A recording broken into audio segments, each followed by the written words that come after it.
I just want to do one person at a time, and I feel like we can do that, but I don't know how to see everybody. Oh, I have to make this bigger. You guys can all see my screen now. Where do I see your names? I guess I'll just call one person at a time and figure out how to do that. So my top left, how do I see your name? The woman in the striped shirt. I'll just do it that way. Oh, it just moved. Everybody moved. We'll start with the woman in the striped shirt. Sorry, I can't see your guys' names on there the way that it's at right now. Are you talking about Pat? I can't see names, but Okay. Raise your hand. yes, I'm talking about Pat. Okay. So why don't you go ahead and say your name, how long you've been a CASA, why you became a CASA, and 3 words that come to mind when you hear the word addiction, because we're going to be talking about addictions today.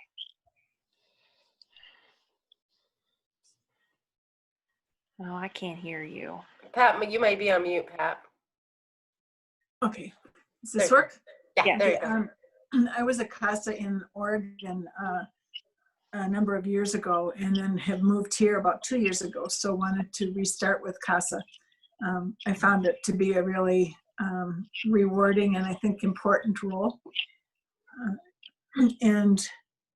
What was you wanted me to have 3 words with addiction? Yes. Let's see.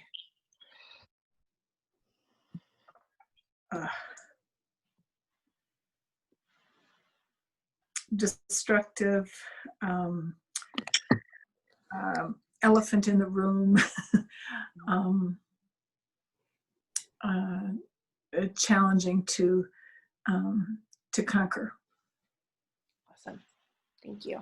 Why don't we go ahead and do the 2 individuals that are on the same camera, one with the hat and the other with the glass. I think they both have glasses. Roger and Vicky. Yes. Right.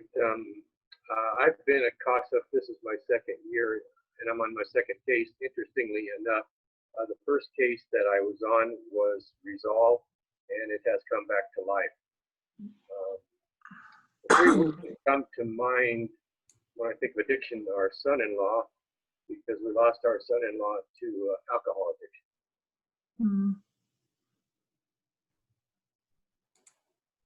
Thank you. We'll go ahead and do Steve. I think I remember I saw your name in the gamer chair. Yes, this is Steve. And my visitor with me here is Vicky McCafferty, who happens to be my spouse. So sorry that I didn't introduce her. She's kind of off to the left of the screen. Okay, thank you. Okay, so this is Steve. I've been a CASA since January and became a CASA. I retired last September and wanted something productive to do and to stay in touch with people. And I knew a couple of CASAs from work and a couple more through Rotary Club, and felt like this would be a good endeavor. Oh, and addiction. Just sad, very difficult, and I don't know. Can't think of a third one. All right, thank you. We'll go ahead to the woman with the glasses and the long blonde hair. Yes. Can you? Joanne. Yes. Me? My name is Cheryl. Oh, And I'm still in my 1st year with CASA, so still very new. I read about it in the Broomfield newspaper. They were soliciting for new CASAs. And all my family members and friends were warning me to not do it because they thought that it would be very, mentally disturbing and emotionally difficult. And but then after a certain time, I just said, I really want to do this. I want to push myself to try something different. And it's been extremely rewarding, and I'm so glad that I have done it. My case has been just ideally perfect, and so I'm really nervous for what future cases might be. They may be more difficult, of course. What comes to my mind when I think of addiction is a 3-word phrase. I always think, not your fault, because it is something that happens in your brain, and it's just extremely difficult to deal with. Awesome. Thank you. And then Laura, no, you're Laura. You're Laura. Yes. Me? Yes. Me? Okay. I've been a CASA since September. So I've just been on my first case since the beginning of October. And I have one CASA kid. She is 6. And I wanted to become a CASA when I heard a presentation about CASA and felt that little flutter in my belly. That's how I describe it. I don't know. You just know when you know. And I was like, this is what I have to do. So that's why I became a CASA. And when I think of addiction, I think of the word illness and unmet needs. You guys are coming up with really good words. Thank you. Let's see. The gentleman with the beard and the glasses. I feel so bad. I'm just like calling you guys out on physical features. No, at the bottom of your screen, I think there's a button for participants. It'll list the participants on the right side. Oh, okay. So I'm presuming you're speaking about me because I have characteristics. Yeah. This is Bob Hoyle. I've been a CASA for approximately 2 years. Similar to Steve, I retired a couple of years ago and felt like to have something productive on my plate. I had heard about CASA through the Rotary Club. Steve and I happen to belong to the same club, and Pete Snyder was very involved in the program. Gave a presentation a couple of years in a row, and I felt like there's a need there. I'm looking for something that would be meaningful, to be involved in, and so that's how that started. Excuse me. The 3 words as far as addiction: opioid, fentanyl, and Ohio/West Virginia.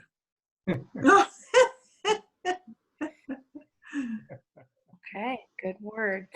And the person that's on your right to me has like a teal shirt on.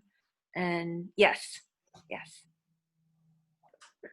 Hi there, I'm Carolee Jackson. I am one of the senior program coordinators with CASA. And so I actually am just completing my training and I will be taking my own case here soon. But decided to come to CASA. I've been in public education for the last over 10 years as an administrator and a teacher, and just really wanted to continue work where I could feel like I was making a difference. As far as words that come to mind for addiction, I think cycle and illness as well come to mind. Awesome. And then the person to your right, like darker hair and 2 white headphones. This person with my mouse over it. Hi, I'm Michelle Abeda. I think I'm not technically a CASA yet. Just finished training, and we're going to be doing swearing in virtually. I wanted to become a CASA because I've always been passionate about kids, helping kids, things that happen in childhood affect us the rest of our lives. From a personal standpoint, my words about addiction are as mother of an addict. So they're chaos, I wrote them down, loss, and love. Awesome. Thank you for sharing. And then the person, I guess now y'all can see my screen. So the person with the mouse on her now, oh, you can't see my screen. No. Has No. like a background that's red in the back. I'm trying to look to help you out here. Barb. You're talking about Barb. About me? Hey, Yeah. sorry, give me a second to unmute.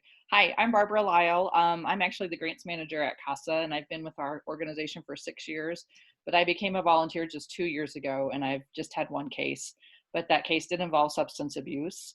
And I'm probably going to be taking another case soon, so I'm excited to be part of this training today. The 3 words I think of or thought of this morning when I think of addiction are sadness, disruption, and struggle.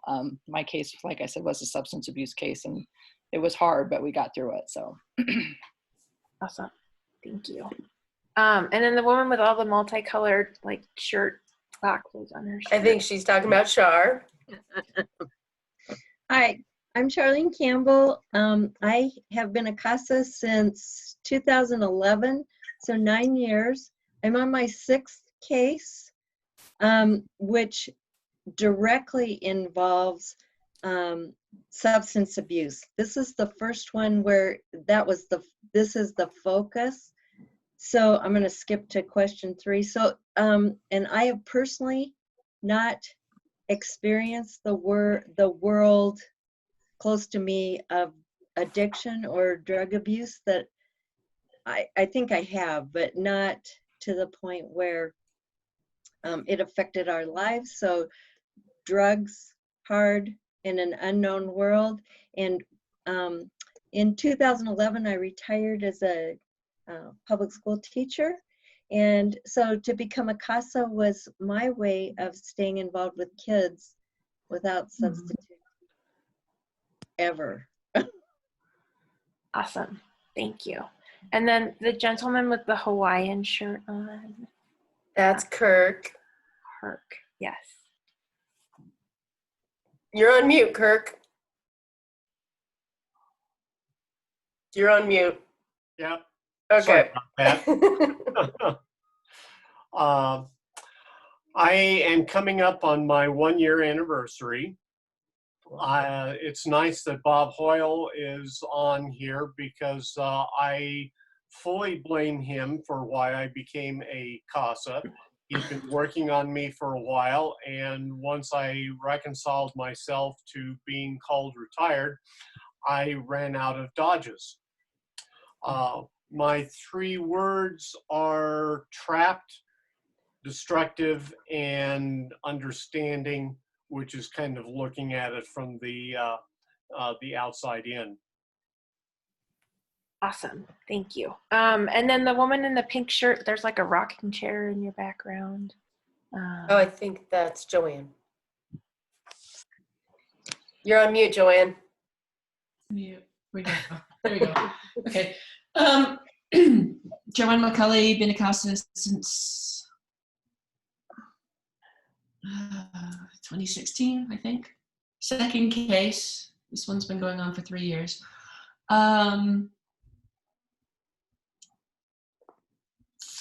Family and friends that have struggled with it, not direct extended family and friends. Like trapped was a good word. I would say generational very often. No other tools, I think, would be the other. Once you get stuck, it's really hard to get it back out. Awesome. Thank you. The woman on her iPhone. That's Cindy Bruce. Hi, I'm Cindy. I've been a CASA for, I think this is my 7th year. And I became a CASA after working in human services as an administrator for a number of years in children's services. And when I semi-retired, I worked with children in residential treatment for mental health issues, and I saw a CASA there who I felt could make a lot more difference for the kids through what they did than what I did as a staff person. So I decided to become a CASA when I fully retired. And the other reason I became a CASA was that my family was abusive and had problems with, my parents both had problems with drugs or with alcohol mainly. And then at one point in my life, when I was going through a lot of pain, I spent a period of time when I had a problem with alcohol and recovered from that. And so I just felt that all those things together pointed me clearly to CASA. I guess the 3 words would be pain, sadness, and loss of control. Awesome. Thank you. Nancy, did you go yet? You're on mute, Nancy. No, now I'm in training and I'm going to be doing my swearing in this coming week. So I am fairly new, and the reason I got involved, well, I've thought about it for a while, and then my niece had talked to me. She's a CASA in the Chicago area.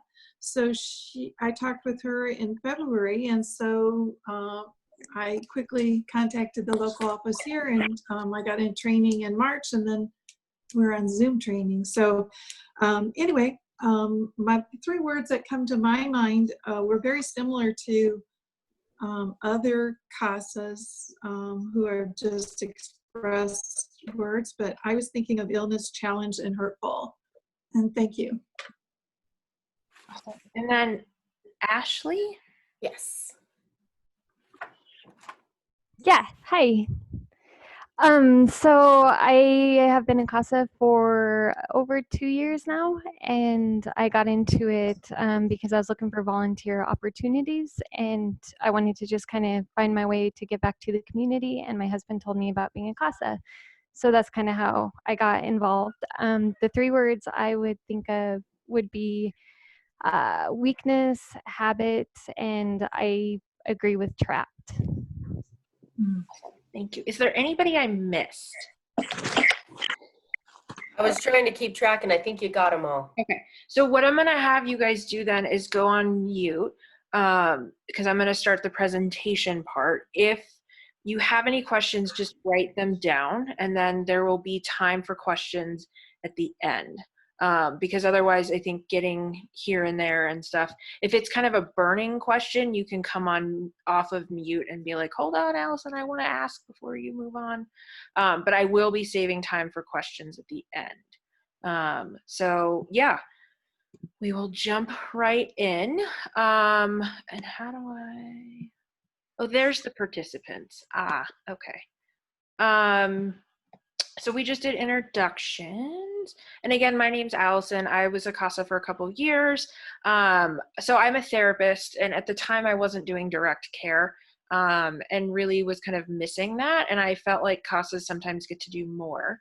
And so I became a CASA. And 3 words that come to mind when I hear the word addiction: pattern, dopamine, which we'll talk about in a minute. That's such a therapist answer.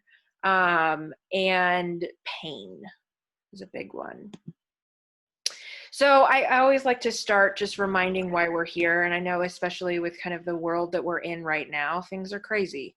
And I saw this quote and it just really reminded me, unless someone like you cares a whole awful lot, nothing is going to get better. It's not. Dr. Seuss is also one of my favorites. And so I think just to remember, despite everything going on, despite how frustrating sometimes it can be to be a CASA, and to kind of be in the middle and to have different perspectives pulling in different directions, just to remember why we're here. I know in the hustle bustle of everything, when we want to just scream or throw a court report into the judge's face and be like, look, this is what happened. It's important to remember the why. So that's just a little starting point. So definitions, part of the reason I asked about addiction and what you guys thought about it, there's a lot of different views on it. So I took a couple definitions and we're just gonna go over them real quick. So addiction is a primary chronic disease. So I think it's important to hear chronic disease of brain reward, motivation, memory, and related circuitry. Dysfunction in these circuits leads to characteristic biological, psychological, social, and spiritual manifestations. So just knowing and seeing how impactful addiction is in various spheres of somebody's life. This is, reflected in an individual pathologically pursuing reward and or relief by substance abuse and other behaviors. So pathologically pursuing reward. So it's kind of ingrained in having to do that. And that's kind of why I used the word dopamine earlier as one of the things that kind of can drive that, or when I think about addiction, is you don't always realize because the pathology in your brain is taken over and has changed.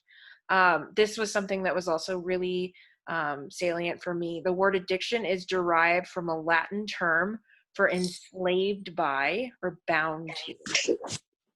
It's a pretty heavy term. Just to kind of sit with that for a minute, enslaved by, and feeling like you're bound to the addiction and bound to the substance or the drug of choice. So pretty hefty definitions right there. So key features of addiction. So inability to consistently abstain. So abstain is not touch the substance, not use the substance. One of the key features of addiction. Impairment in behavioral control. I think that we see that a lot as CASAs when behaviors don't necessarily line up with parenting choices. And it's kind of like over and over again, lack of control over behavior.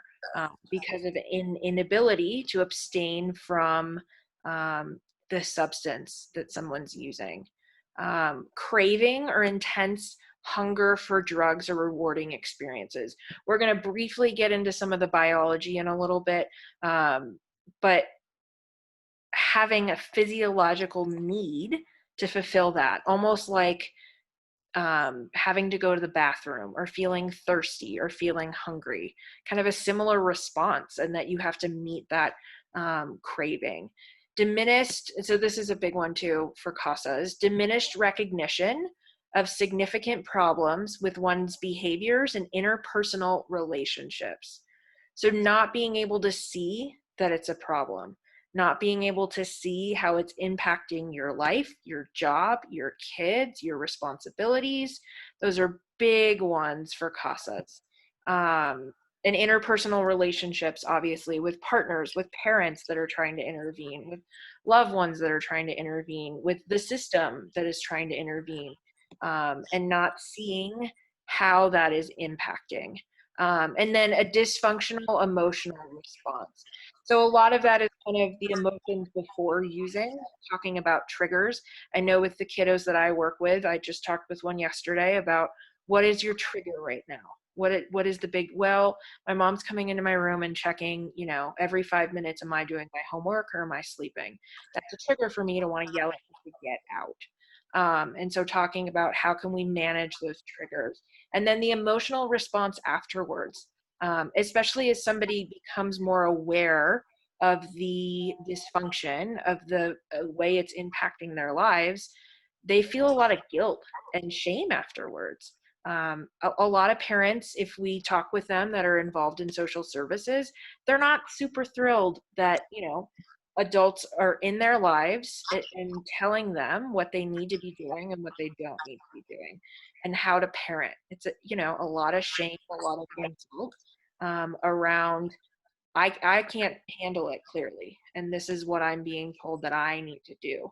And so a lot of emotions around that.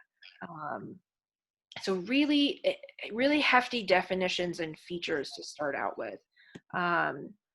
So major types of addictions. I know that as CASAs, we often see drugs and alcohol as big ones. Food is also an addiction.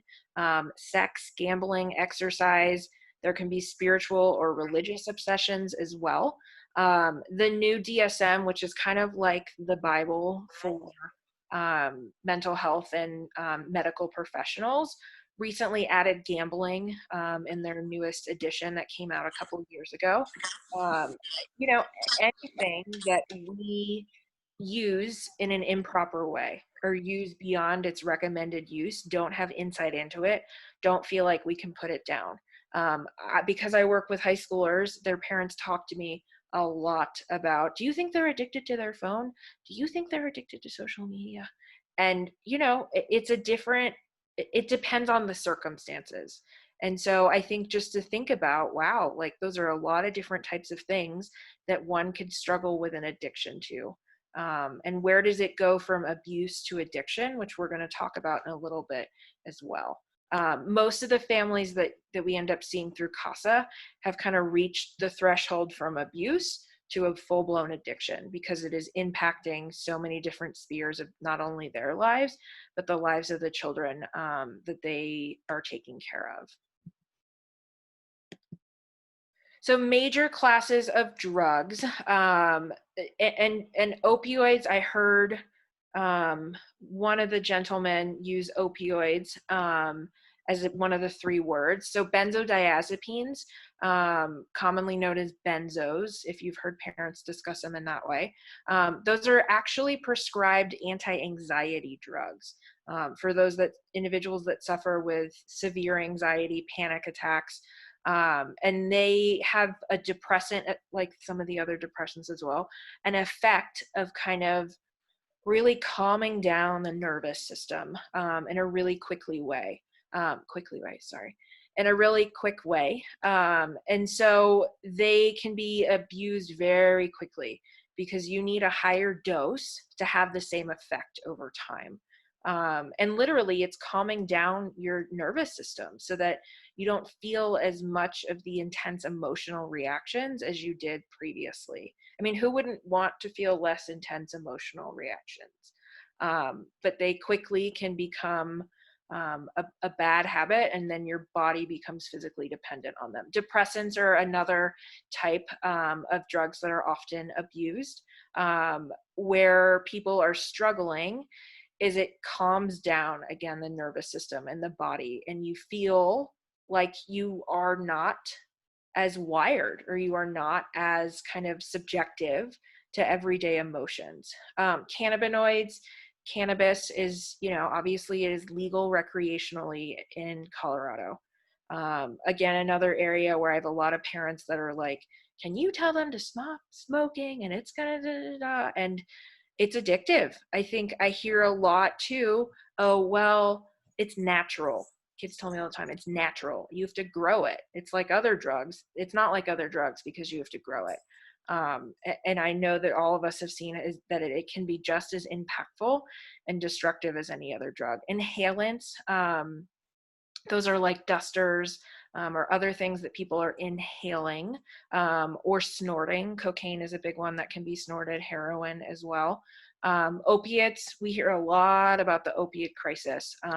Somebody goes in for a medical appointment or has kind of a medical ongoing chronic issue, gets prescribed an opiate, and it becomes addictive over time. It literally, the pain sensors in your brain get tolerant over time to kind of not feeling pain.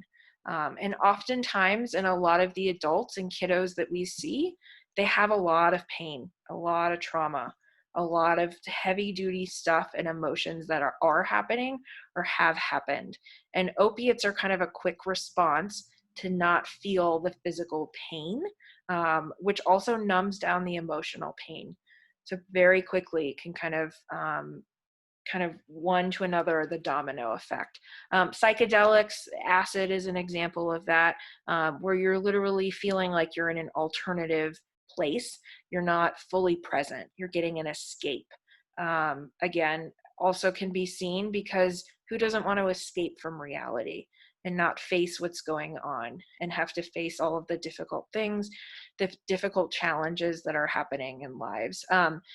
Stimulants, that's more of, so prescribed oftentimes for symptoms of ADHD or attention deficit hyperactivity disorder, and can be abused quickly because you are very focused, you're on it for that time, and as soon as the stimulant wears off, everything comes back. Tobacco is also something that people abuse very quickly and very easily, especially with the popularity of vaping and Juuls and e-cigarettes. It's very quickly to kind of, and you feel like when you feel something that you don't want to feel, you want to put something else in there to kind of cover it up so you don't have to sit with the emotions, sit with the feelings, and it's a quick response. Yeah.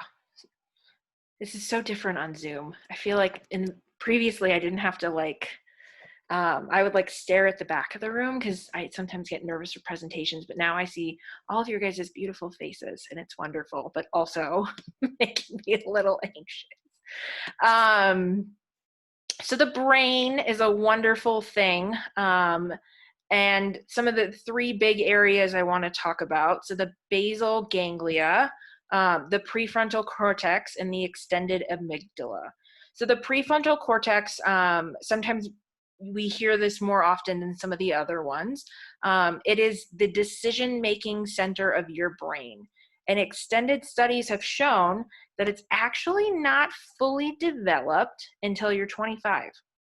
And so people sometimes make decisions before 25 that they look back later, ooh, maybe that wasn't the wisest choice.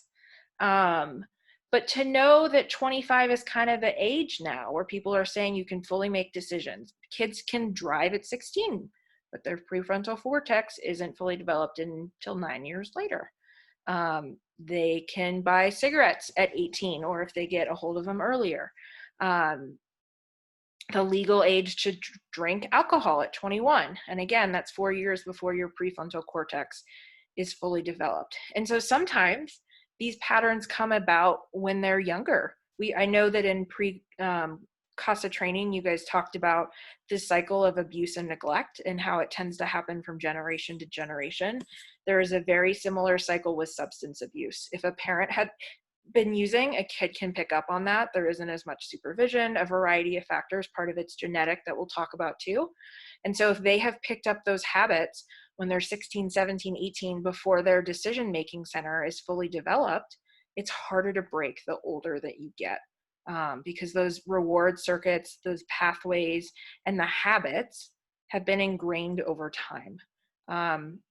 We're going to talk in just a second about the extended amygdala, which is the feeling center, and the basal ganglia, which also has to do with feelings. But the prefrontal cortex is a big one with decision making. And when we're using substances, our prefrontal cortex, even if it's fully developed, is not always on center. We're not always thinking in kind of our right mind. With the kids a lot, I talk about the wizard brain or the lizard brain. And so when our emotions take over, we're often in our lizard brain because we can't think as clearly. And so when things are high, emotions are high, we're more likely to reach for substances or things to kind of make those intense feelings go away.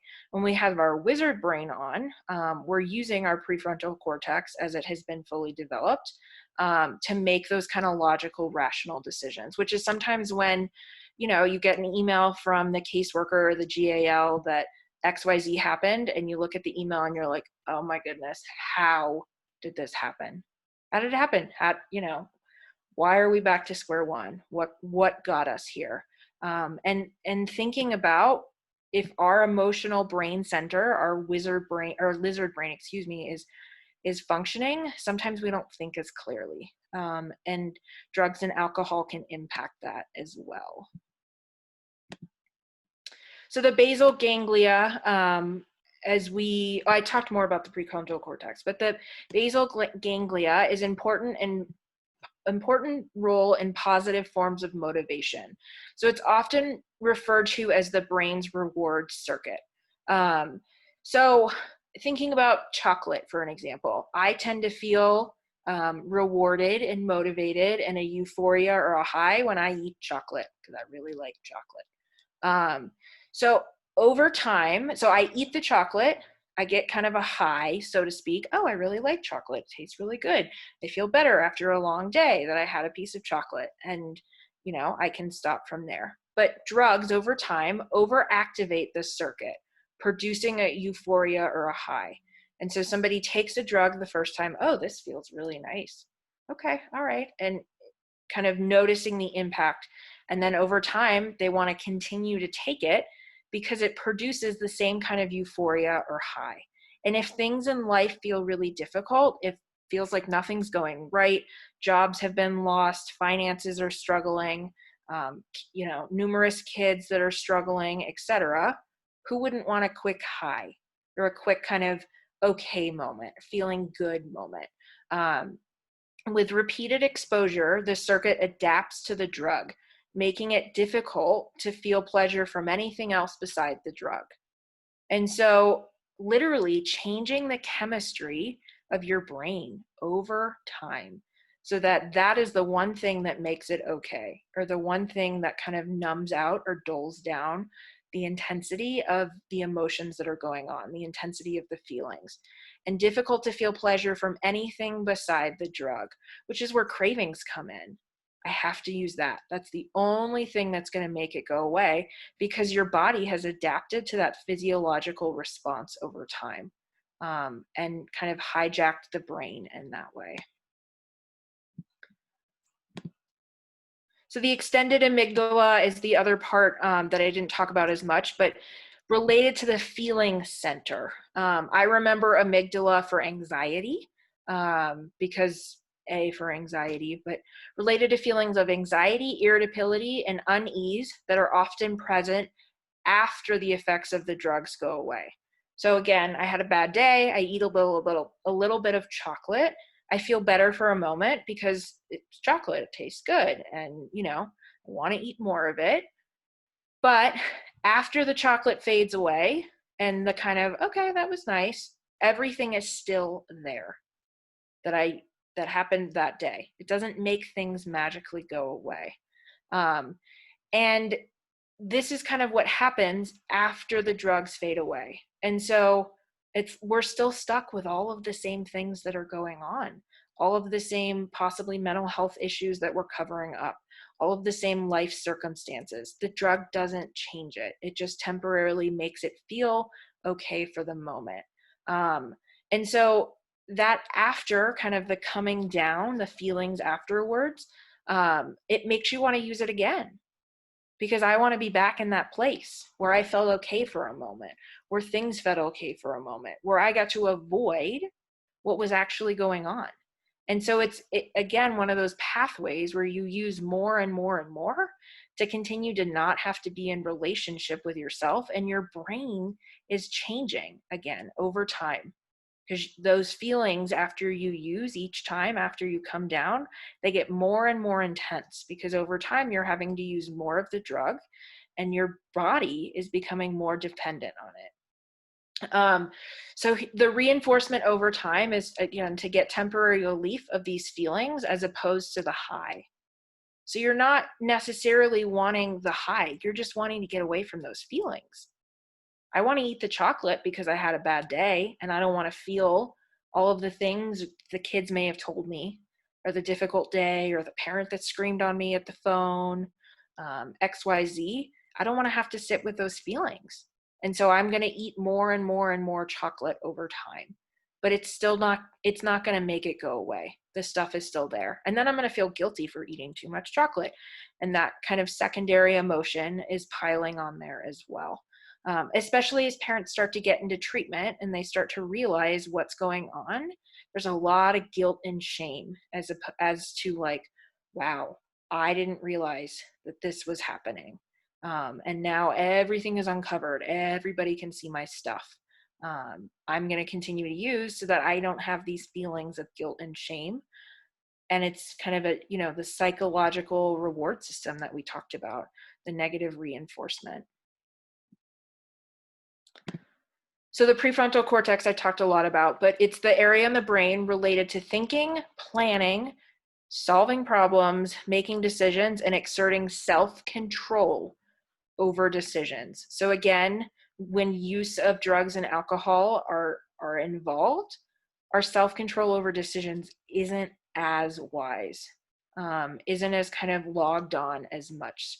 And thinking about getting diapers, getting formula, getting food for kids might not be as high on the priority list as opposed to planning and thinking about using that money for the drugs or alcohol instead, because you want the escape, and the physiological response is kind of that craving is coming in. Again, I talked about 25 as the age it's fully developed. So combined with the circuits in the basal ganglia and extended amygdala, one often seeks the drug compulsively with reduced impulse control. And that's big because with all of those different structures in the brain, it kind of helps us see, wow, there's that reward circuit that's going on. There's the avoidance of the feelings and the lack of decision making right now. That's really kind of making it hard to get everything online, to log on to if you think of the Zoom meeting, to log on to the Zoom meeting, to be there on time, to plan ahead, to be present, because the brain is not functioning in its optimal way because of the use of the drugs and the alcohol. And over time, it gets harder and harder to get the brain online. So again, I use dopamine when I talked about my 3 words when I think of addiction. So dopamine pathways. How drugs increase dopamine. So we see while eating food, I talked about chocolate, there's a little bit of dopamine kind of going on. Those are the physiological kind of chemicals. Dopamine is the pleasure chemical. It's often released when we're doing things that are pleasurable. It has on there food, music, sex, exercise. Endorphins are also involved in there too. And so if you look and see, while eating food, there's some orange in there. There's some dopamine being transmitted. When using cocaine, the dopamine, you see the number of orange circles, and there's some red ones too, because it's really a lot of dopamine. Excuse me. And the dopamine increases are exaggerated, completely exaggerated. You get so much dopamine. You get that big rush, the big high. And who wouldn't want that? Especially over time, as you get it more and more and more and are more used to having it. And it's literally the receptors can't take it all in because there's so much. You see here, some of the orange balls are getting into the dopamine receptors. They can't communicate. Communication is denied because there's a flood of dopamine. Our brain does not know what to do with it. And I think that's just a really good visual of all of that extra dopamine and our brain not sure how to process it over time. So euphoria, often referred to as the high and the intense pleasure. So pleasure seeking, the reward. Chemically, this is most likely caused by surges of the body's natural opiates, so endorphins, and other neurotransmitters in parts of the basal ganglia, so the reward circuit. So opiates are a class of drugs that we talked about earlier. And so when you use a drug, your natural opioids are increased on top of the opioids that you're possibly putting into it in addition. And there isn't enough reward circuits or dopamine receptors, as we just saw in that picture, to get it all communicated. And you get this huge high but then it goes away. And then what do? You want to get it again, and you're getting it again. And that's when kind of the abuse and later on the addiction happens. Some drugs can cause surges in neurotransmitters much greater than those created by eating, listening to music, or social interaction. So those are kind of basic coping skills right there: eating, listening to music, or social interaction. That doesn't mean, so as I talked about with a couple kids last week, coping skills help us cope with the emotion and get through the emotion. Doesn't make it go away. So addiction is a coping skill. It's a maladaptive, unhealthy coping skill, but it's a coping skill to help us deal with our emotions, to help us sit with them. It tends to make them feel less intense.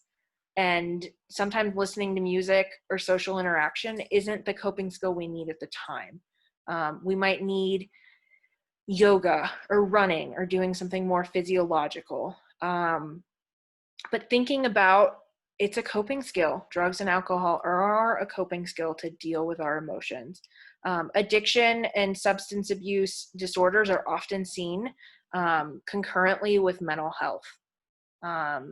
Because there's something going on underneath that we want to use that coping skill. We want to use the drugs or the alcohol to help us manage our emotions. So current research now proposes that dopamine, the neurotransmitter we saw on that slide with the different colored circles, is more related to enforcement of pleasurable activities than producing pleasure directly, which is more so talking about, let me think about how I want to say this. Kind of the getting ready to use. There's a big kind of, a lot of studies have shown that people almost get more pleasure from preparing to use, going to the liquor store to buy, setting up the table that they're gonna snort the cocaine, they're gonna use the heroin from, and kind of getting that everything ready. It's like when you know that there's a vacation coming, you get everything ready, and almost it's like more of the excitement up to it than the actual use. Because over time, you've had your body is physiologically changed, and it's kind of the preparation, the craving for it, and the getting ready. Our school just had virtual prom, and you think about prom, what do the kids stay at prom for 10 minutes? It's the getting ready beforehand, the putting on the makeup, the doing everything beforehand that's oftentimes more exciting than the actual act. And so the dopamine is more related to reinforcement of pleasurable activities than producing the pleasure directly, because our body has gotten used to the chemicals, the drugs and the alcohol that we put in it. And so thinking about that too, which is why a lot of models such as AA are like, you can't go back into a liquor store ever again, because it kind of reinforces that pleasure of the activity of getting all of that ready. And we're going to talk about abstinence versus harm reduction in a little bit too. So cognitive changes. So cognitive is the way we think. So when we're using or have been using, changes to the way we think include a preoccupation or thinking a lot about the substance all the time, altered evaluations of relevant benefits and detriments associated with drugs or rewarding behavior. So, I can just use this once and my caseworker's not going to know, because I don't have to, do another UA for another couple weeks. And I found this research that says that if I drink apple cider vinegar or, whatever, tomato juice, 3 days before I have to do my UA, then I'm good. So I'm just going to use this once, and they're not going to know. Not going to know. They're not going to know. Or I'm going to have somebody do it for me, figure out a way. I'm going to drink a bunch of water. So the detriments associated with using it, and the relative benefits. I'm going to get those stimulants, and I'm going to be super productive, and I'm going to do 2 24-hour shifts at work. And I'm going to get all this extra money, and then I'm going to show the caseworker I got all this extra money. But because I'm going to be so focused, like, I can totally leave my 12-year-old at home with the rest of the kids, and it's going to be fine, because then I'm going to come back and be like, guess what? I got all this extra money for us. I'm going to buy you all this stuff to show that I really care. So thinking about how it changes the way we think and how we think about decisions. And this one I highlighted. So the inaccurate belief that problems experienced in one life are attributed to other causes rather than being a predictable consequence of the addiction. So I lost my job not because of alcohol or drug abuse. I lost it because it's my boss's problem. It's totally my boss's problem. She thinks this, she thinks that, she doesn't understand. It's totally all on her. So not kind of seeing that 2 + 2 = 4. 2 + 2 = 7. That's not completely real. That's completely separate at all. Or it's my mom's fault. It's totally my mom's fault. She came in on Sunday and bought the kids all this stuff. And now the kids expect that I'm going to be able to do this and I'm going to be able to do that. It's totally her fault that this happened. It's not mine. It's not the drugs. Nope. Those are the drugs that are making me feel better and being able to deal with everything.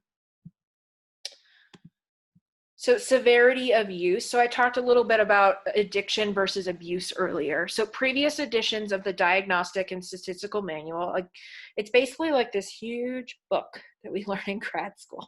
And they have different editions. It's kind of like the Bible for medical professionals. Mental health professionals use it a lot as well.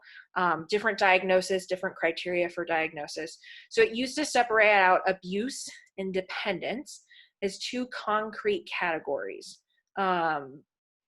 Abuse being you use and you use and you use kind of, but you're able to still stay in contact with your life. That's kind of where the term functional alcoholic came from, if anybody's ever heard that before. You're able to keep a job, you're able to pay your bills, but you still use a considerable amount of alcohol. And dependence, you are physiologically dependent on the substance. So they did away with those categories in the most recent edition of the Diagnostic and Statistical Manual, and it's now defined on a spectrum with abuse at one end and addiction at the other, and defining in there mild, moderate, and severe. And that depends on the number of criteria that are present that impact your life. So mild could be, it impacts your social life a little bit, it impacts your job a little bit, but not to the level where you're neglecting responsibilities. Mild or moderate has a few more of those criteria, and then severe is typically the point where a DHS worker has gotten involved. There have been reports of child abuse and neglect of job responsibilities, paying the bills, eviction, all of those kinds of things. It impacts more and more and more. That in the beginning, when we talked about the definition, it talked about biological, psychological, social, emotional, educational, all of those different things. It impacts more and more criteria depending on the number of mild, moderate, or severe categories that are present. So when thinking about the spectrum, it's important to also think about tolerance and withdrawal. So tolerance is the need to increase the amount of substance used to achieve the same effect. So previously, you were able to use 3 stimulants to be able to focus or get what you wanted out of the stimulants. But over time, your body has adapted to it, physiological and psychological. And so you need to use more and more and more to have the same effect.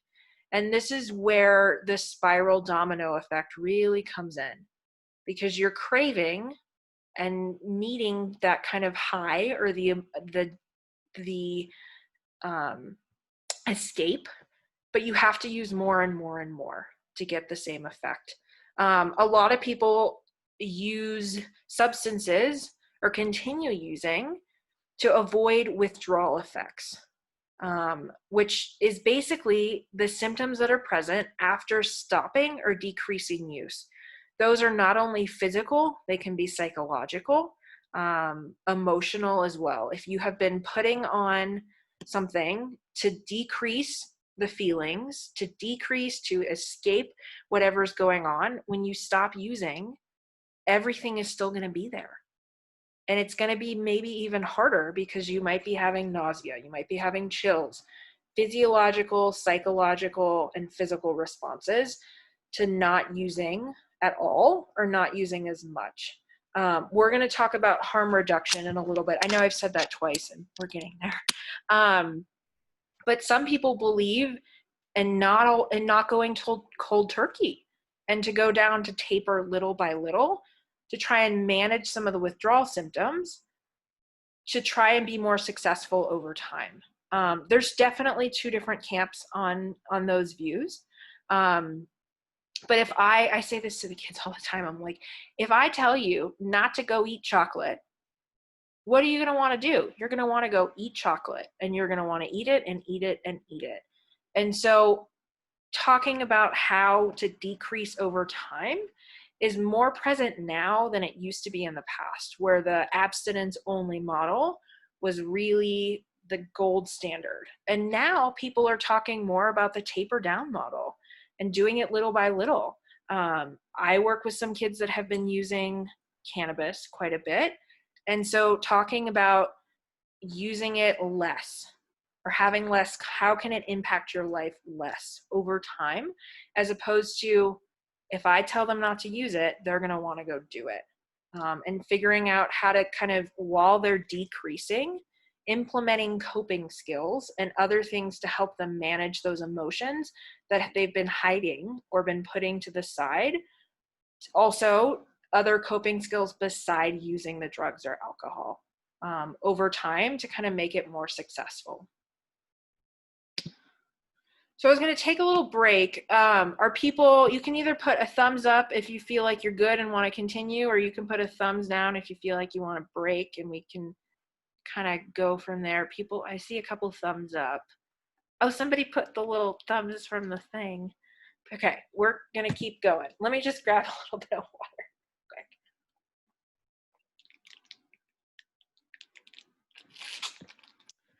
quick. Okay, so no break. We're good. We're all powering through life right now, so we can just keep going. Okay, so big question. Why are some people more likely to suffer from addiction? So I'm actually, if you want to answer that, you can take yourself off mute and answer that. And we're going to go over it, but I'm kind of wanting to see what people are thinking. Nobody wants to answer. Okay, that's fine. How about genetic background? Genetics. We're going to talk about that in a second. Anybody else have a Childhood experience. Childhood experience? We're also going to talk about that. How about generational exposure, being just the environment of the home or the family, being acceptance of it? Yep, we're going to talk about that in a minute too. You guys are so smart. Trauma. Trauma. Ooh. Who said I was just going to say trauma too. Barb said that. Ooh, you guys, not that the other ones weren't good, but you get a gold sticker for that. That's a good one. Along with trauma would be pain. Pain, yep. Becca, this is a really smart group. You've done a good job training them. This is you, Allison. So why are some, we're going to answer this right now. Anybody else before I move on? No. Okay. So why are some people more likely to suffer from addiction? Why are the parents that end up in DHS cases, why are they more likely to suffer? So genetics accounts for 50 to 75% of addiction.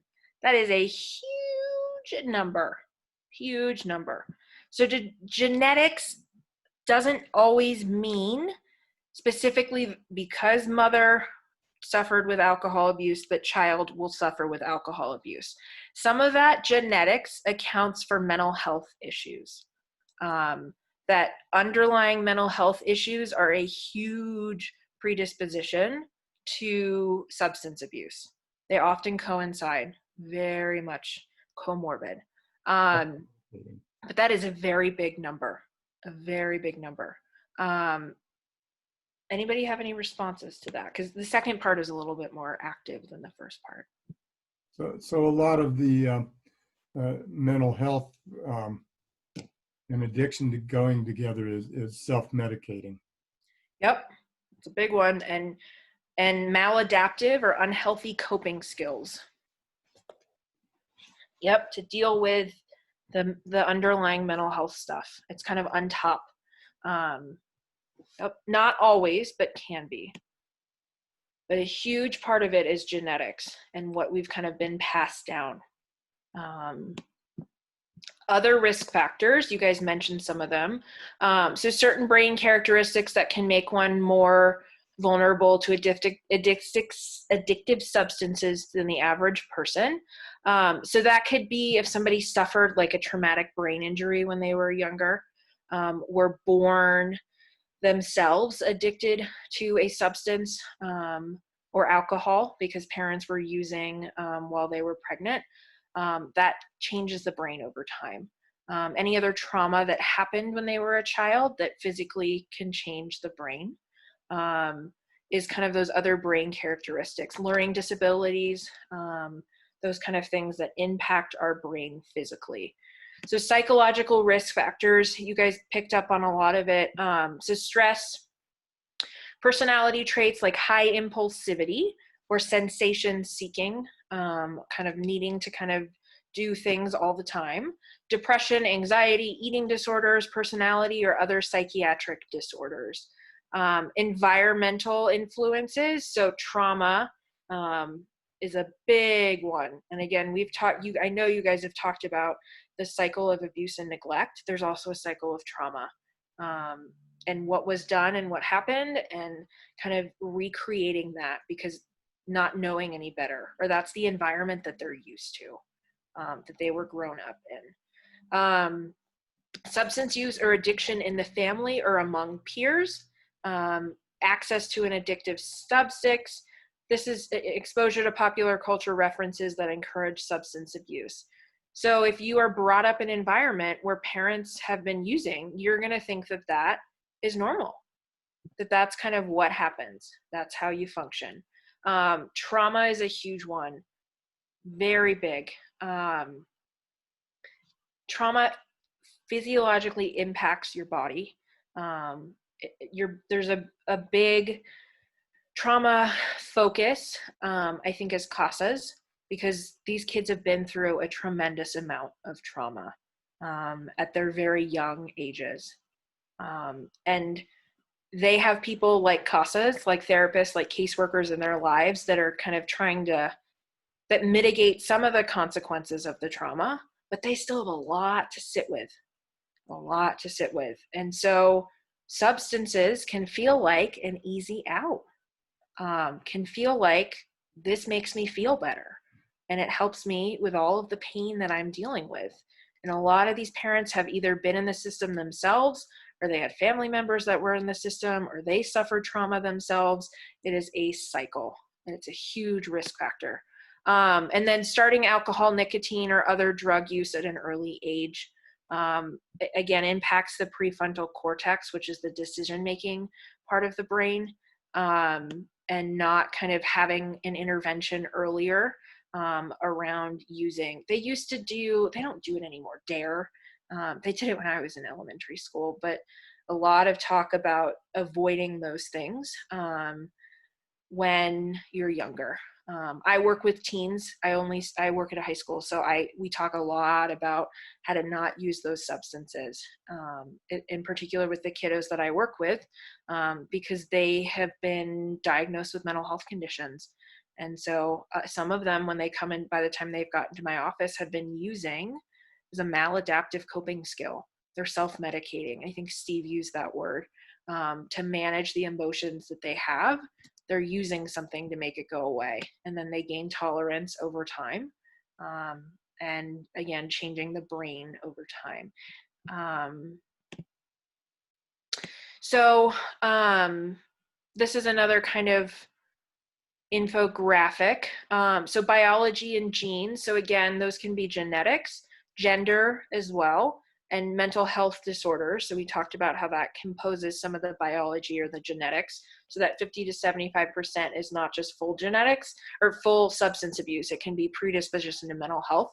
The environment. So chaotic home and abuse, that's trauma. Parents' use and attitudes, peer influences, community attitudes, poor school achievement.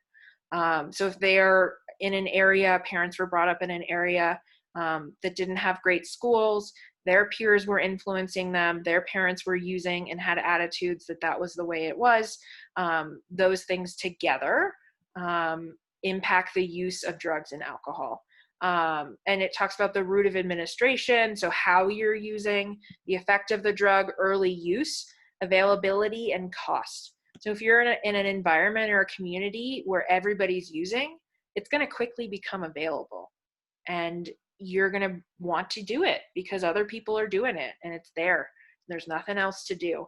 I saw a study last week that liquor stores have been more popular now than they have been in years prior because everybody's sitting at home. We're all bored sitting at home. And so if everybody at home is using, if kids are at home bored, they're more likely to start to do those things because parents are doing it because that's how they're coping with their emotions around the virus and the pandemic and being home. So it's just kind of an example of how it can kind of quickly change from one thing to another. I live in Denver County, and the day that they decided that they were momentarily going to close down, make the liquor stores and the marijuana stores not essential, I happened to be at the grocery store, and when I left, there were lines of people lining up because the liquor stores and the marijuana stores were going to close down. And I looked and I was like, this is crazy. Like, this is crazy. Look, but it quickly is like, how am I going to cope with being at home all the time? And it quickly can start from something that easy. How am I going to manage this? So changes the brain mechanisms, and then it rises to an addiction. And I'm not saying that to like freak you guys out that all of the parents are now going to be using more and more and more, but it's just something to think about how it can impact an everyday person who maybe went from go to work to school to home all the time, and now they're having more time to sit. And it's like, what am I going to do with myself and my feelings? How am I going to manage all of this? So important reminders. The initial decision to take drugs or alcohol is typically voluntary.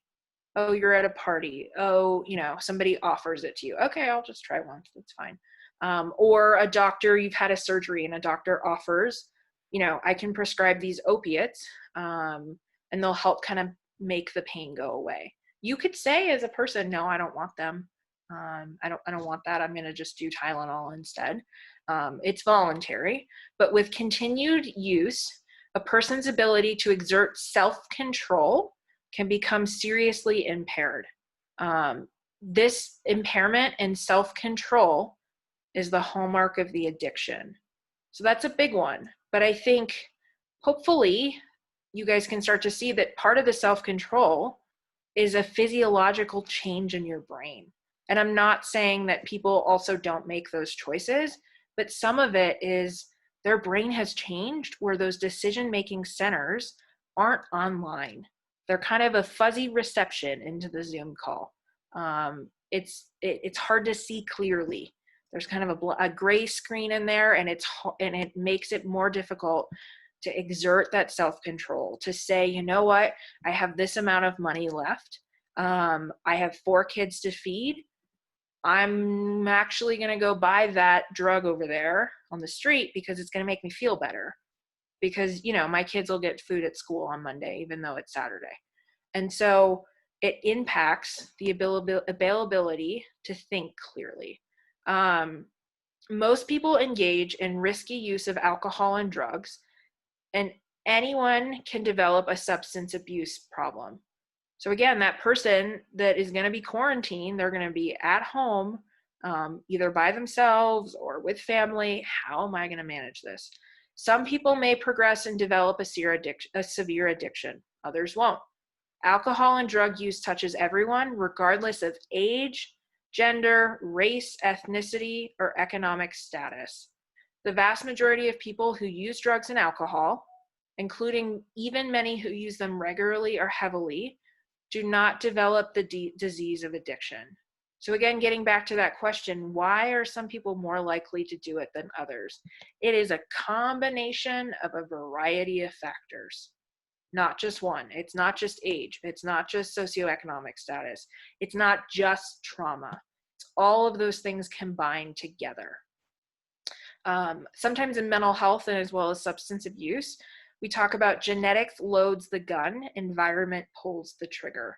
So you may have a genetic predisposition to mental health or substance abuse, but if you're in an environment where your trauma is taken care of, or there isn't as much trauma, or you are a high achieving student, or you're involved in after school programs, or your grandparents are heavily involved in your life, you have good peer influences, that genetic trigger might not be pulled. And that's why CASAs, I mean, I don't need to tell this to you guys, but CASAs are important. You guys can be that one person in their lives that helps to mitigate the impact of everything going on. And I'm not saying that we can make it all go away.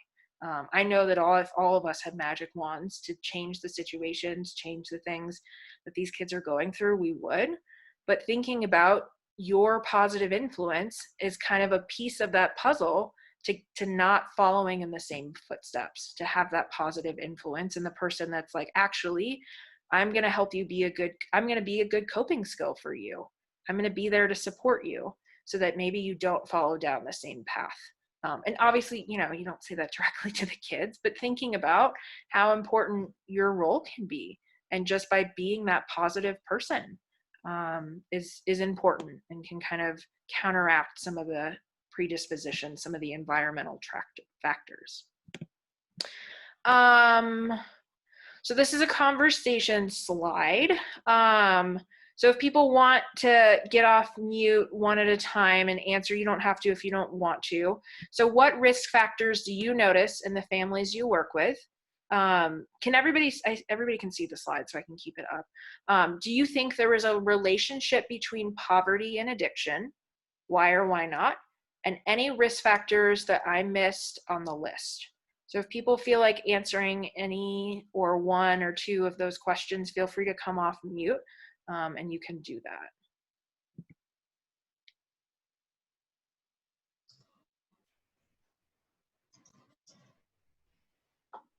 Well, in my case, the mother at one time was abusing meth, and she eventually was able to discontinue using meth, but she still uses marijuana frequently. And I know that her children are aware of that, and I think that that could certainly be a negative influence on them, even though marijuana is, quote, legal. Yeah, and unfortunately, a lot of people see it as kind of lesser than, like, oh, it's natural or it's grown, or changing one substance for another is pretty common, or changing one addiction for another. I'm going to stop using drugs and alcohol, but I'm going to eat a bunch of food to get the similar response. And so, getting underneath that and what's kind of underneath the wanting to fill that with something else. People see tobacco as well. I've stopped drugs and alcohol, but I'm still going to smoke cigarettes. Or they pick up a cigarette instead because it's giving a similar response of using something. But that's really insightful. Thank you for sharing. I think in my case, one of the big risk factors for the parents is just friends and family and the culture, and the family for generations has used, and it's available. I think the relationship between poverty and addiction is fuzzy. It's not a straight line relationship, because it goes across income levels and whatnot. I don't have any risk factors that you missed. Thank you for sharing. I have a situation where I'm in hopes that the abuse by the biological mother will work in favor of the kids, but who knows? At the present time, my two kids who are 6 and 8, brother and sister, are living with grandma and great aunt, and the mother continues to have times where she reaches out to grandma for help when she's sober, and then she gets back on drugs and alcohol, and she at one point somehow got a hold of the kid's phone number and called them and said she was going to come pick them up and kidnap them and take them with her because she wanted to be with them. And of course, it scares the kids. And I'm hoping that seeing some of the things that have, happened because of this drug abuse will sit with the kids and know that they don't want any part of that. Is that wishful thinking, Allison? I mean, I think it's hard to say not knowing, more factors, but you would hope that kids are able to pick up on it. They're also young. And so if you feel like asking, like, how does that make you feel?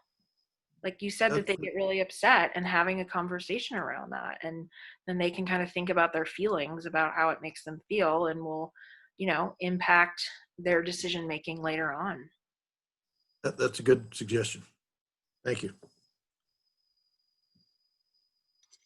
I think with the family that I'm working with, some of the risk factors that I see are definitely generational substance abuse, as well as mental illness, and I think there's boredom in there too, with just lack of job stability and having extra time on their hands.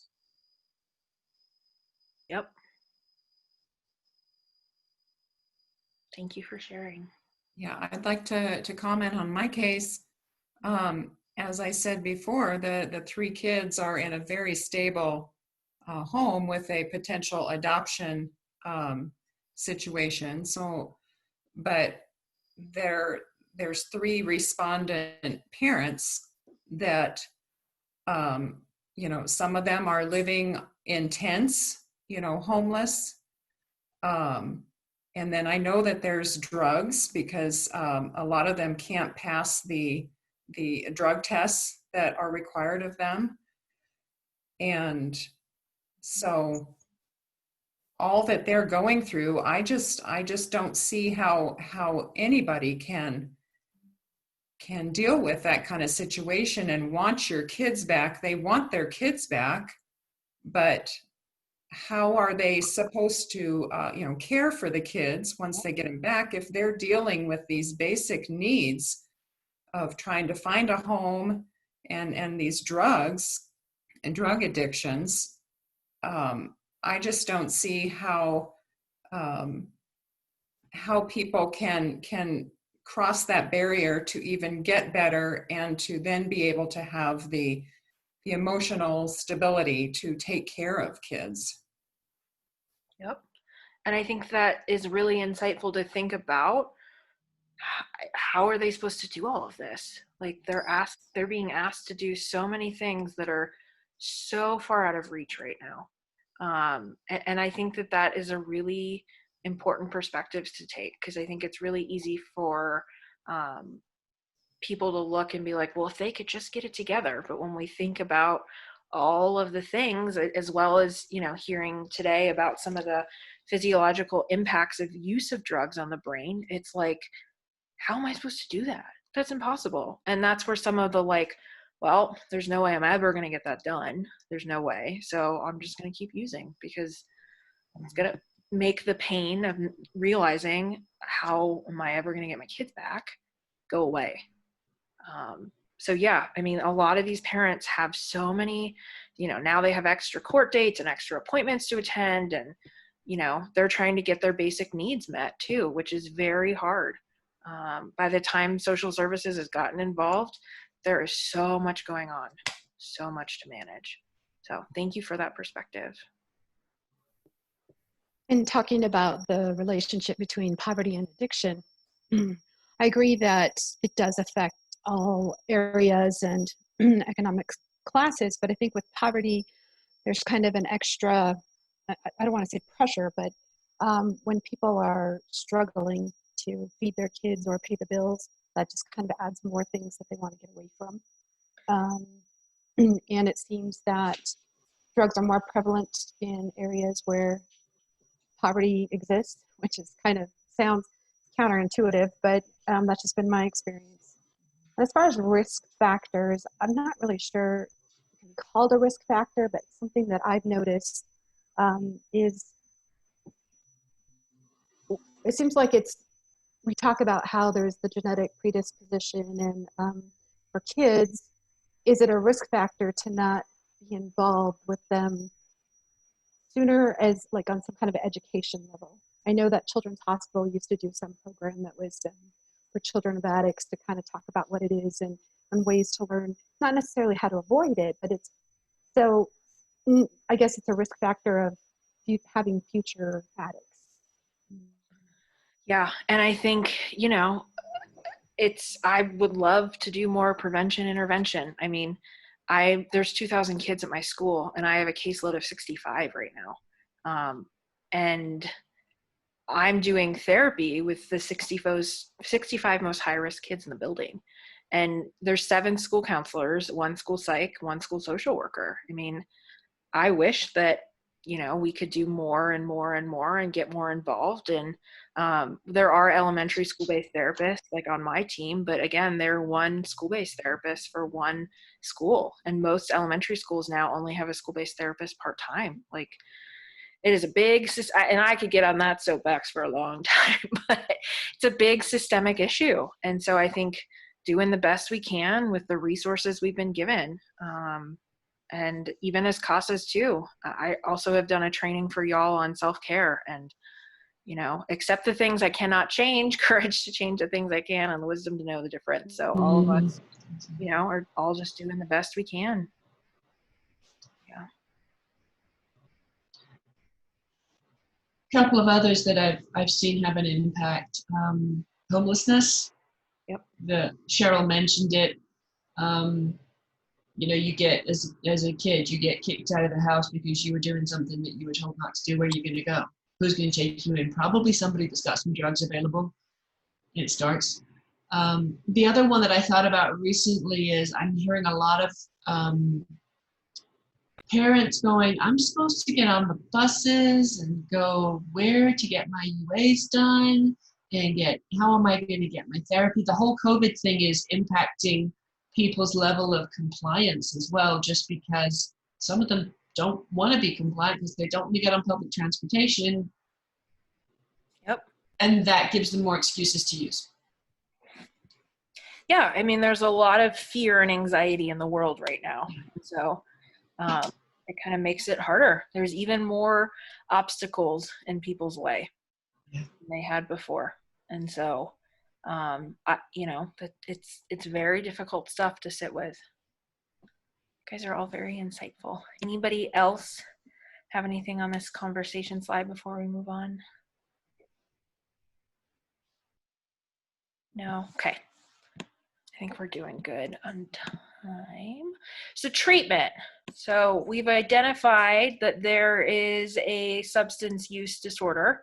Parents are struggling with that, guardians, whoever respondent party is. So I'm specifically going to talk about what Community Reach Center offers, since most of the individuals live in Adams or Broomfield counties, and we're the mental health center for Adams County. So inpatient, we don't offer, but that is like when you are going through severe detox and it has impacted you physiologically, that you need to be inside a facility that is 24/7 and is monitoring not only your psychological health, but physical withdrawal symptoms, like for example, having seizures from alcohol withdrawal, where there needs to be medical staff on site that are monitoring the effects of the withdrawal. Residential is one that Community Reach Center does offer. It is the same as inpatient, but the medical interventions are a little bit less intensive.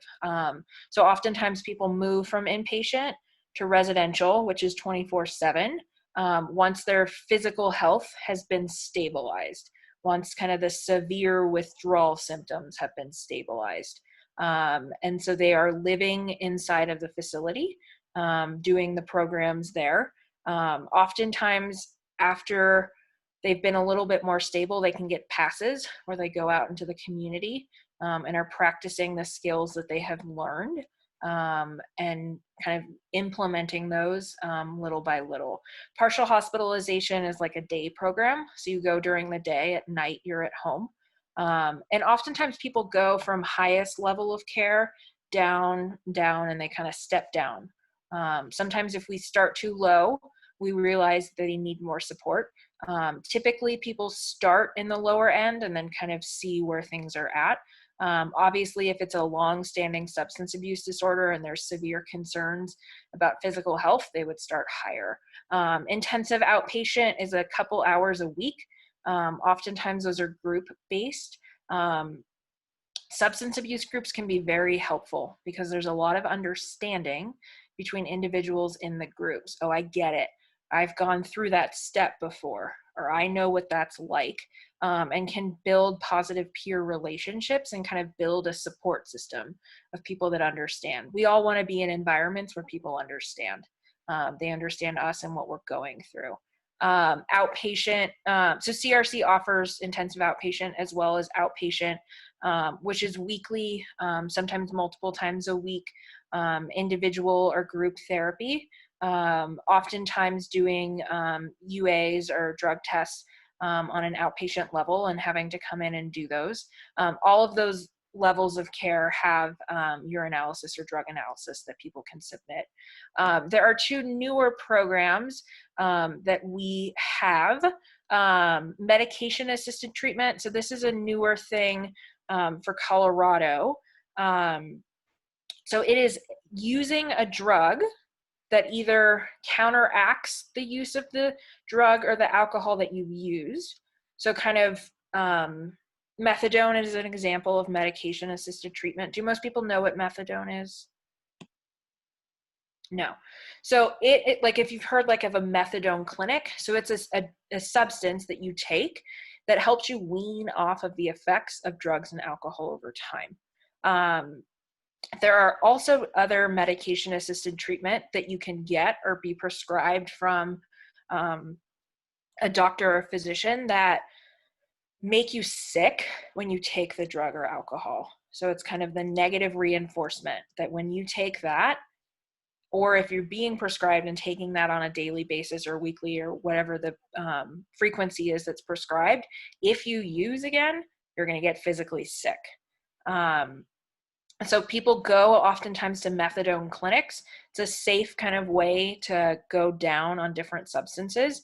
Lots of different studies coming out about medication-assisted treatment. So that is in conjunction with therapy and other mental health, substance abuse specific treatments. And then detox is a short-term kind of, you are detoxing from those substances in a couple day span. That's sometimes when people, like if they were picked up for a DUI, they might be taken to detox out of their system before kind of the next steps are taken. Obviously, if somebody has a high level of physical health concerns, they might be jumped from detox to inpatient or be sent to a hospital where if they're having a lot of physical responses from withdrawing from this substance. Community Reach Center takes Medicaid. We're one of the preferred Medicaid providers in the county. I know a lot of the guardians have Medicaid or are uninsured, which we also accept as well. Any questions about those different levels of care? Okay. Harm reduction. So I kind of talked about this earlier. that I was going to get here. So the theory behind harm reduction is a theory based upon reducing negative consequences associated with drug use. So oftentimes people contrast harm reduction to complete abstinence. So in Denver County, excuse me, lots of talking this morning. So in Denver County, I know that Mayor Hancock was having propositions about a safe injection site.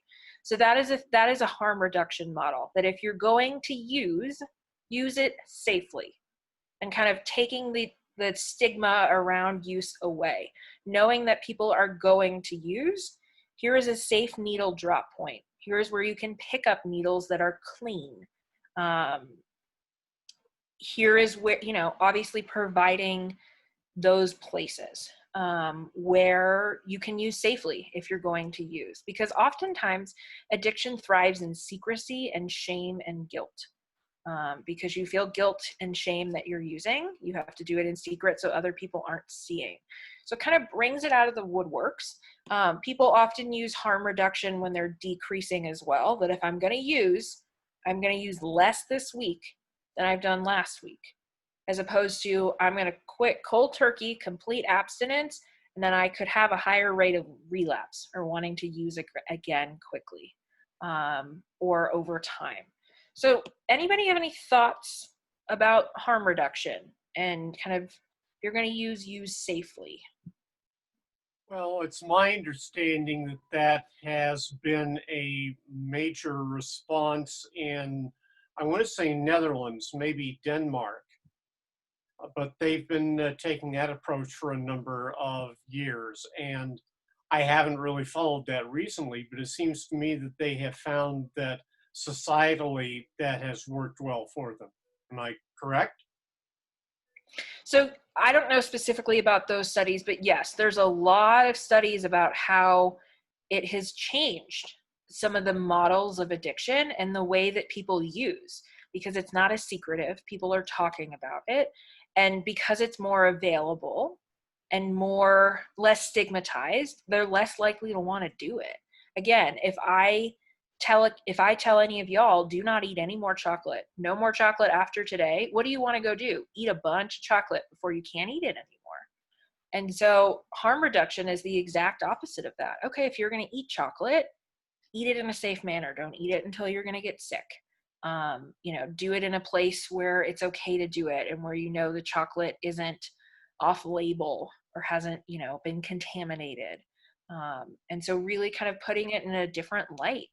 I know there was a judge when I took training that had said, if I see a bunch of all up front of negative UAs or drug tests from parents that have been using and the case was open due to using, I'm going to get a little suspicious, because, what's going on with those drug tests? Are they their drug? Like, I know that there's a series of going down little by little. And I'm going to be concerned if all of those drug tests right away are all negative.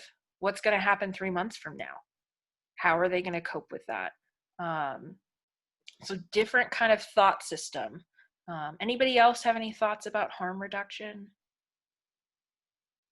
I personally, this is like a personal soapbox, I am a big fan of harm reduction, especially because I work with a lot of teenagers who tend to kind of want to try things on their own and think that they know everything, and are slightly rebellious at times. And so, I had a conversation once, and I will never forget this parent that called me. She was like, "You told my son it was okay to use marijuana." I was like, "Oh, no. That is not what I said. I said, if you are going to use, do not do it at school. Do not do it at work. Do not do it while you're driving. But I'm not telling you to use. But if you are going to, please do it safely." And it was very, the parent had their thoughts and opinions and like, "What are you telling my child?"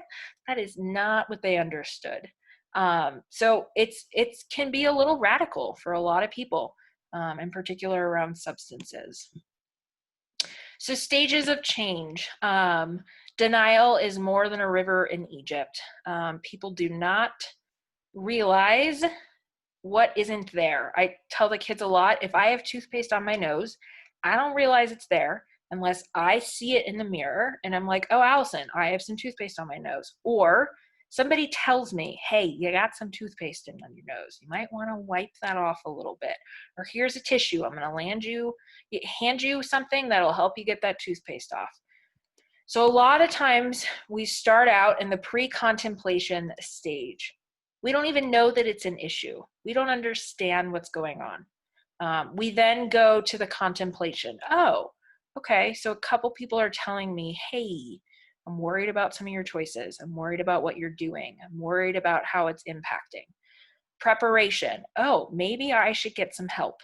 Okay, I'm going to call a couple places, see if I can, figure out how to do this. Action. You're working the program.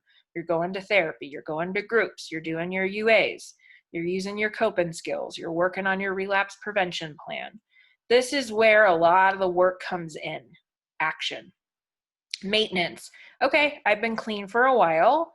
How do I keep this, maintain where I'm at? With all of the things coming back, how do I manage? How, before we're getting towards the ending of the case, what are the next steps? How can parents continue where they're at? Relapse is a very normal part. Very normal part. Sometimes things happen, life happens, the coronavirus happens. Everybody's coping skills, be they struggling with anything or just being a human being right now, everybody's coping skills are being tested right now. How much can we handle before we break? And relapse is very normal. Relapse is okay. And then we go back through the stages. Maybe after we relapse, we skip the pre-contemplation because we know it's an issue, and we go right from relapse to preparation. Okay, I relapsed. How can I prepare to get back into work in the program right now? How can I let that little slip not derail me completely and get back up? Getting up from a relapse shows resiliency. It's an important thing. And it happens, and it's okay. Nobody's perfect. Termination, graduation, how do I continue where I'm at? I know that AA groups, how do you continue where you're at? Do you get a graduation coin for how many days you've been sober? How do I continue that? And it's hard. Nobody wants to change. We want to stay the same. Nobody wanted this virus to completely change our lives. We want to go back to normal. We're right now in the action. We're waiting for the maintenance. When is it going to go back to normal? When am I going to be able to cope with everything? I don't like this action. I want it to go away. I don't want to do this anymore. And so how can we continue just where we're at? Change is hard. So the impact on kids, I have a long quote that I'm going to read. It really touched me when I read this last year. So John Bachman is a psychologist who specializes in addictive behaviors and disorders. And the generational tale that Nelson shares wouldn't surprise him. According to Bachman, the majority of his patients suffering from addiction have extraordinarily traumatic pasts. In many cases, that includes coming from a household where a primary caregiver struggled with substance abuse as well. With kids growing up in families, so that's one part of it. So traumatic past we've talked about as a risk factor. Coming from a household where a primary caregiver struggled with substance abuse, another risk factor.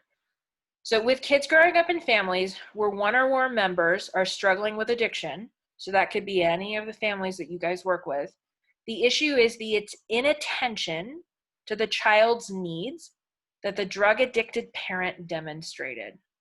So that's how those cases open. The inattention to the child's needs.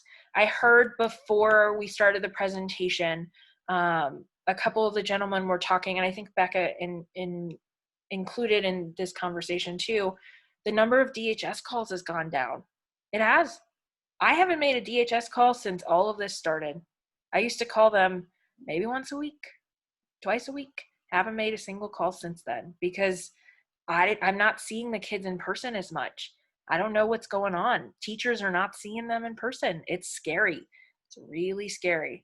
And so the inattention to the child's needs. I don't know what's always going on. I mean, I don't know as much right now. But thinking about that, that's how a lot of these start, inattention to the child's needs. One of the hallmark of diagnostic features of opioid drug dependence is that there's a constant craving for the high, which we talked about, that physiological craving. There's compulsive behavior around getting the next dose. Oh, how am I going to get it? How am I going to get it? How much money? How much work? How do I get all of this? And there's a sense of, to hell with the consequences. Getting high is much more important than changing a diaper, which is what we hear a lot. That is much more important than my kids, much more important than this, than that over time. I just got chills as I said that again, because it happens. It happens in these cases. This is, you know, how these cases land with CASA, how they land with DHS, and the impact on kids. Oh, this is my favorite slide. It's also the last slide, so we have some time for questions. But supporting the kiddos. Another quote, you have the power to say, this is not how the story is going to end. And you know, to be there and do something different. Just because mom or dad or grandma or whoever's taking care of you has been struggling, that doesn't mean the story is going to end right there. So the 7 C's of addiction to remind children. And Becca has a copy of the slides if y'all want any of these afterwards. I didn't cause it. I can't cure it. I can't control it. I can care for myself by communicating my feelings, making healthy choices, and celebrating myself. The gentleman with the beard and the glasses, I had said earlier, he was like, how do I make, you know, I know the kids are upset, the 6 and the 8-year-old, and by saying, communicating my feelings, how does that make you feel? So that's big. I didn't cause it, I didn't cure it, I can't control it. And reminding the kids, this is not their fault. This is not their responsibility. It's not their fault. They can care for themselves, communicate their feelings, make healthy choices, and celebrate themselves and the positive choices that they are making. And a lot of that comes from you guys and reinforcing the positive. Hey, I know it's hard to change schools again, but you're doing a great job, bud. Like, you know, I know that this doing distance learning is hard, but I heard you turned in all your work, or I see you trying. That's great. Can we take a moment to celebrate? And even when you're doing the Skype or the Zoom visits, we both made it to Zoom. Can we celebrate that we both figured out how to do this and made it there? Or celebrate that, you know, we ate all of our vegetables last night. Can we celebrate that and celebrate the small things? Because, you know, kids are pretty overwhelmed right now. They're also at their coping skill max. So that, yeah, those are good things to think about. The 7 C's. So conclusion, if you feel like sharing, we only have 20 minutes left. So before we do what we're going to take with you from the presentation, does anybody have any questions? I've left you speechless, huh? Now, this is Bob. I do have a couple of questions here. I was curious on one of the earlier slides, alcohol was not listed. I presume it's underneath one of those other categories. You had tobacco on there, but I don't remember seeing alcohol. Okay. Well, that might have been a miss on my part. So good catch. Okay. You also alluded at one point to the fact that genetics, you know, that there are a lot of things going on here, and we can't necessarily point to problems with certain races or groups and so forth. But I guess my question is, we hear, and maybe it's a misnomer and it's more environmental, but Native Americans, and that's this family I'm working with right now, has some of that background, that Native Americans, for whatever reason, seem to have a higher propensity for alcohol abuse. Is that a fallacy, or is there some foundation to that? So that is a very good example of, over time, evidence-based studies that have shown that. I think my kind of quote around that is that to remind people that it can happen to anyone. But Native Americans have been a group over time that have been studied to have a higher predisposition and have a higher incidence of substance abuse. So I say all of that to remind that there are obviously caveats, but that to kind of move away from the narrow mind thinking that it only happens to this population or in this thing, that it could happen to anybody. So good insight. Thank you for sharing that. Yeah, thank you. Any other questions? Allison, I had a quick question. When talking about the prefrontal cortex developing until 25, and then you mentioned about drug use before that, harder, that addiction is more difficult. Does that mean then that the prefrontal cortex doesn't develop fully, or it's just, do you understand my question? Yes, I think Okay. it depends on how much of the substance is used, as well as the type of substance that is used. Tobacco may have a less impact on the brain than cocaine or heroin. So it depends on those factors as well. Thank you. Yep. Any other questions? I have a question. Yeah. My teenage son, he's a senior in high school, and he just had this conversation with me the other day. He was saying, Mom, in my high school class, they're saying that marijuana is not addictive. And so we went through this whole conversation about, I was trying to tell him, well, it kind of is still, or maybe the wording they said is, okay. So I may be misspeaking. They're saying that marijuana is a gateway drug. And yeah, marijuana is not addictive itself, but it's a gateway drug that usually leads to something more addictive. And so if you can comment on that.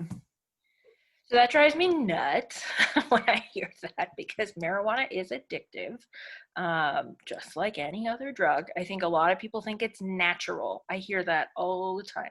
It's natural, miss, because it's grown and it's green, so it looks like a plant. It's healthy. It is just as addictive. It is also seen as a gateway drug as well, that especially because a lot of people that use it are younger. I'm not saying that older people don't, but people, when you think of like a high school and what kids are using, marijuana comes to mind. And so once they start using one substance, it's much easier. You've opened the gate. Oh, there's other things there, other feelings and sensations that I can get. But it is definitely addictive. That is a myth. Thank you.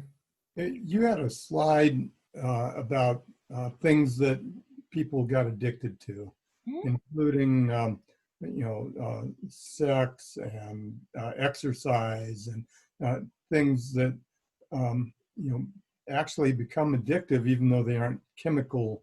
That there's no external chemical base, and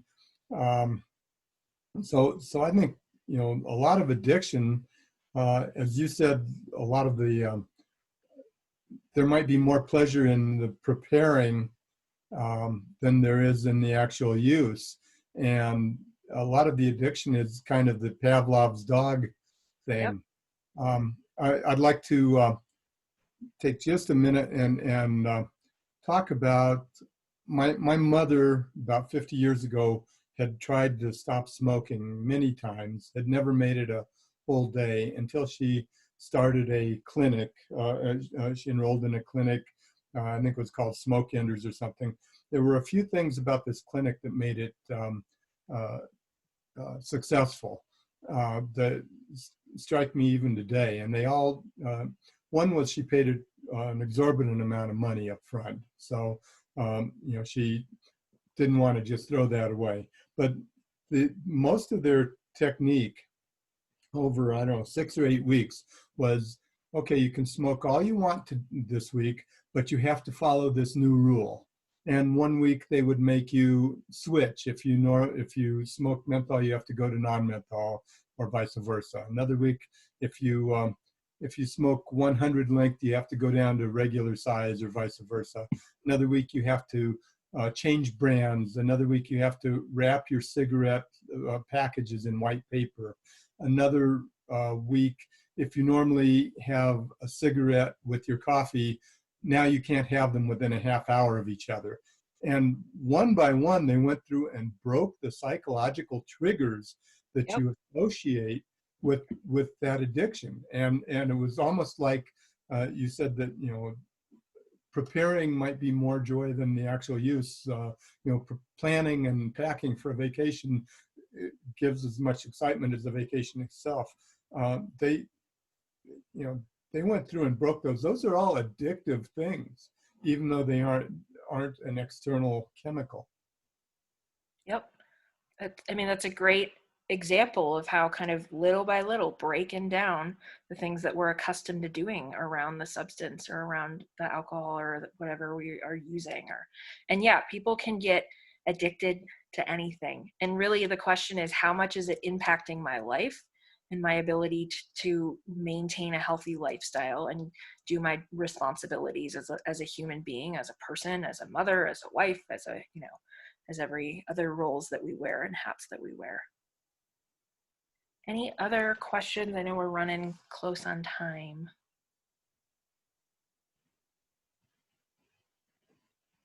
So my last slide, if you feel comfortable, if you want to share 2 things you're going to take with you from this presentation, you can, if you don't feel comfortable sharing, you can write them down so you remember them, or just kind of a reflection yourself, what you're going to really take with you. I know that I've given a lot of information, a lot of things to think about.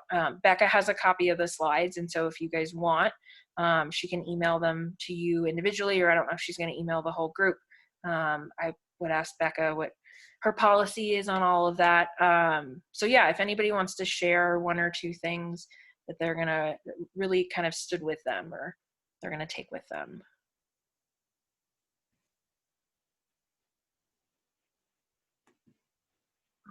I think I think your list of 7 is sheer gold, and I'm sure that I'll use that. And the other thing is that I didn't really realize that there's a permanent change to the brain. Awesome. I was going to say the same thing. The previous slide and your favorite one is also excellent. The second, I would think, and this is going back to the comments that Steve had just made, is the concept of the preparation being perhaps as addictive as the actual act. Thank you. I would like to comment on, because I have a baby case, and this baby is in a safe placement with kinship placement. But these parents that we keep trying to, okay, do something, get your addiction under control. Through your presentation, it confirmed or reaffirmed that these parents are not able to stop their addictive behavior for whatever reason. As the case progresses, they are not able to stop this. I do believe that they have a constant craving for the high, and I'll go through my notes and how they just do. And getting high is much more important than changing the diaper to them. And so as a CASA, to advocate for this child, rather than point the finger to the parents, know and understand that they are not able to stop their addictive behaviors. And how long do you let it go on? I mean, after a year, we have there's a protocol that after a year, you kind of have to let it go. And so this just, they can't help it. I'm not going to point fingers at them. They can't help it. But what's going to keep this child, this baby, safe? Yeah, and it's hard. I mean, recovery is possible, but it is not easy. I would modify that just slightly and say they are not able to at this time. Things can change, but not rapidly. Right. And I have hope. I would like to have hope. But how long do we hang on and go, okay, they're going to enter treatment, which they're not. They're going to have the desire to not use, which they don't. And I agree. I'm not going to throw them under the bus and say, throw them away, throw the parents away.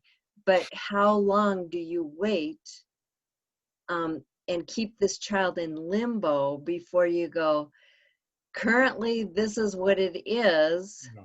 They don't have the desire. They are not able. And so to move this child's life forward, as a CASA, what do I recommend? I recommend, okay, whatever those options are for terminating their rights or reallocation or whatever, because it's been, or it will be 6 months.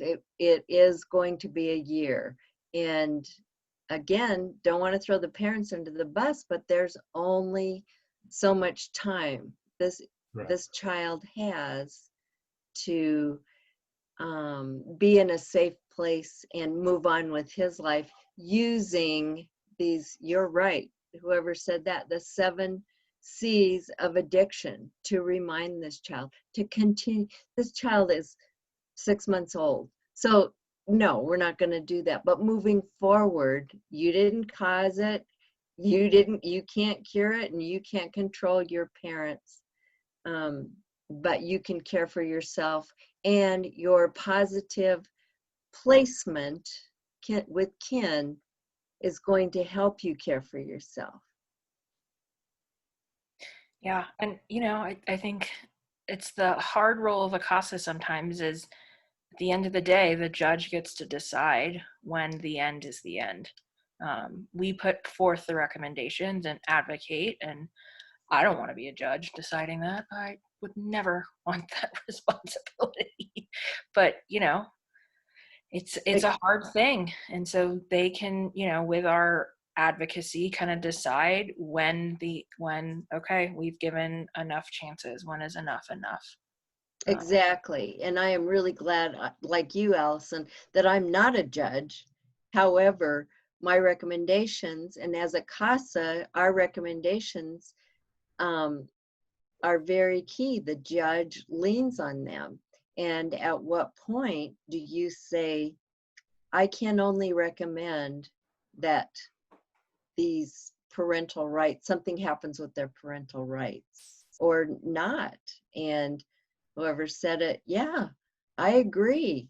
These parents, I hope that they always have that avenue open to them. But again, my point is, at what point do you recommend and say, all right, the best interest of the child is at this moment or at this point or for this stage, they are not involved with their parents. Yeah. Lots to think about. So it is 11 o'clock, so I'm going to go ahead and wrap this up for those who need to log off and move on with their day. And many people have a whole nother meeting on Zoom. Allison, thank you so much. Of course. I can't tell you, how much I appreciate that. This was our first virtual training. So I did want to let everybody know next month we're going to be hearing from Howard Reinstein, the Deputy County Attorney. He's going to talk about dependency and neglect processes and procedures. And so there'll be another constant contact invite, just like this one, So hopefully it will go as smoothly. You also obviously are going to get Optima. In your Optima, you're going to get training hours. So I will go ahead and add those for you. So keep an eye on that. Make sure I do it right. And if you want a copy of Allison's PowerPoint, just reach out, shoot me an email, and I'll get it to you. Or I can just send it to everybody, depending on whatever. And then this recording, I'm hoping will be available since this is the first one we're doing in this format. I still have to figure out what all that looks like. But it's been recording the whole time, so hopefully we'll have it available if anybody missed it and couldn't get on the call, because I think the content was phenomenal. Thank you, Becca. If you could Thank you send the all. slides to